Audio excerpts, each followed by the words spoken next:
সাধারণ মোচার সাথে আমরা সকলেই পরিচিত, কিন্তু এরকম কলার মোচা বাজারে নিশ্চয়ই তোমরা দেখে থাকবে এবং এই মোচা অত্যন্ত সুস্বাদু।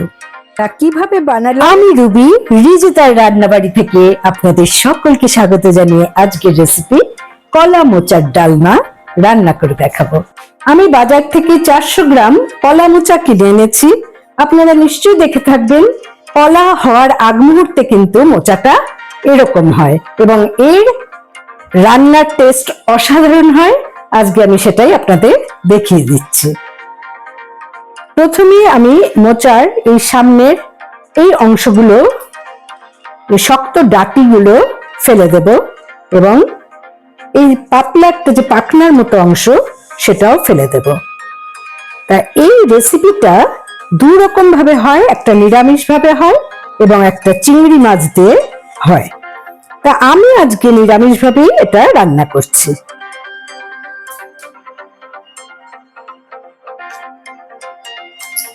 আমার পুরো কলা মোচা ছাড়ানো হয়ে গেছে, আমি এই অংশগুলো ফেলে দিচ্ছি। আমি এবার এই কলা মোচাগুলোকে ছোট ছোট ডুমু ডুমু করে কেটে নেব।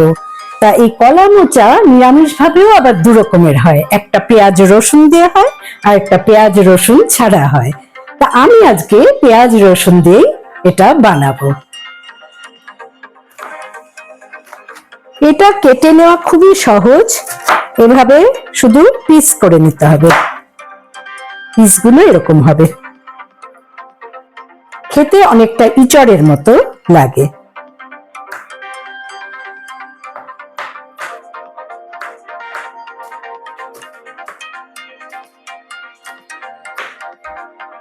কলা গাছের সব পার্টি আমাদের রান্নার কাজে লাগে, কিছুই ফেলা যায় না। তবে কলা গাছের যে কোনো আইটেম বানাতে গেলে এই জিনিসগুলোর মধ্যে একটা কষ থাকে, সেই কষটাকে কাটিয়ে নেওয়ার জন্য আমি প্রথমে এটাকে নুন এবং হলুদ জলে সামান্য ভাপিয়ে নেব।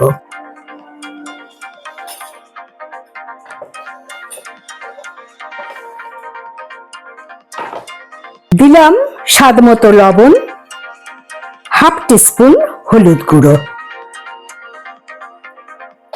ভালো করে মিশিয়ে নিলাম। এবার ঢাকা দিয়ে গ্যাস ওভেনে সামান্য ভাপিয়ে নেব।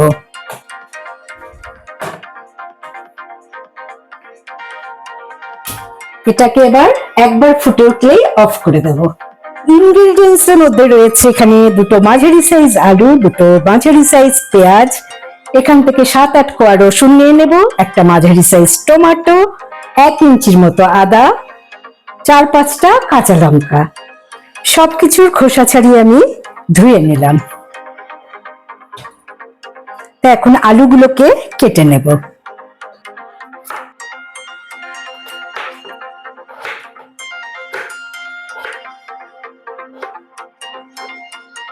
এভাবে ছোট ছোট করে আলুগুলোকে কেটে নিচ্ছি। আলু কাটা হয়ে গেছে, এবার আমি জলে ভালো করে আলুগুলোকে ধুয়ে নিচ্ছি।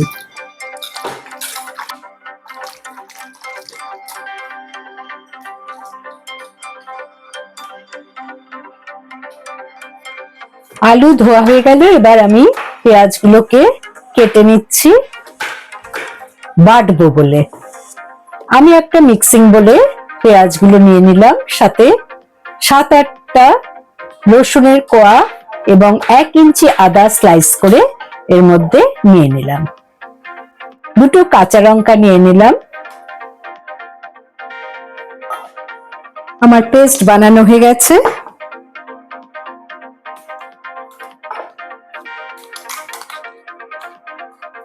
একটা পেস্ট রেডি। আমি আরেকটা পেস্ট বানিয়ে নেব। 1 টিস্পুন জিরের গুঁড়ো, 1 টিস্পুন ধনে গুঁড়ো, 1 টিস্পুন কাশ্মীরি লাল লঙ্কার গুঁড়ো, হাফ টিস্পুন লাল লঙ্কার গুঁড়ো, সামান্য জল অ্যাড করে নিলাম। বানিয়ে নিলাম একটা স্মুথ মশলা।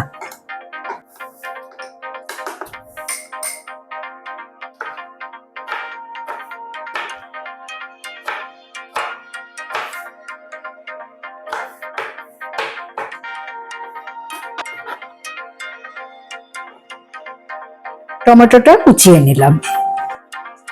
কলা মোচা ফুটে উঠেছে।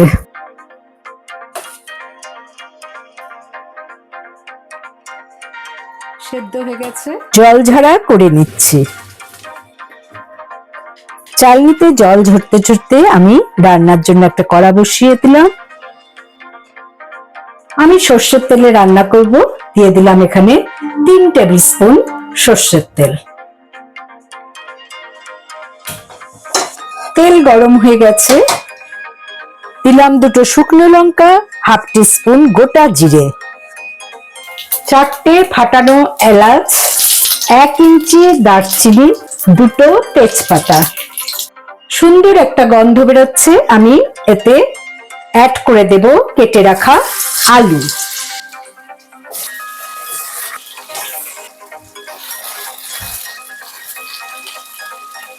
আলুটাকে লাল করে ভেজে নেব।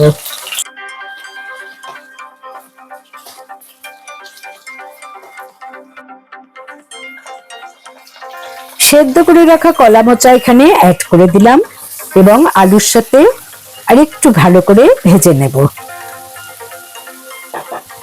দিলাম স্বাদ মতো লবণ আর 1 টেবিল স্পুন চিনি, হাফ টিস্পুন হলুদ গুঁড়ো। সবকিছু একবার ভালো করে মিশিয়ে নিয়ে দিয়ে দিলাম কুচি করে রাখা টমেটো। টমেটোটা যখন ভালো করে ভাজা হয়ে যাবে তখন এতে অ্যাড করে দেব পেঁয়াজ, রসুন, আদা বাটা 2 টেবিল স্পুন। সবকিছু একবার ভালো করে নেড়ে নিচ্ছি এবং পেঁয়াজের কাঁচা গন্ধটা যেই মুহূর্তে চলে যাবে তখন আমি বানিয়ে রাখা আরেকটা পেস্ট, যেটা জিরে, ধনে, লঙ্কা দিয়ে বানিয়েছি, সেটা অ্যাড করে দিলাম। খুব ভালো করে কষিয়ে নিচ্ছি। মশলার কাঁচা গন্ধটা যখন চলে যাবে তখন আমি এতে 2 কাপ জল অ্যাড করে দিলাম। আলুটা সেদ্ধ হওয়া পর্যন্ত আমাকে অপেক্ষা করতে হবে। দিয়ে দিলাম 4-5টা কাঁচা লঙ্কা ফাটিয়ে। ঢাকা দিয়ে আমি 5 মিনিটের জন্য মিডিয়াম ফ্লেমে রেখে দিলাম।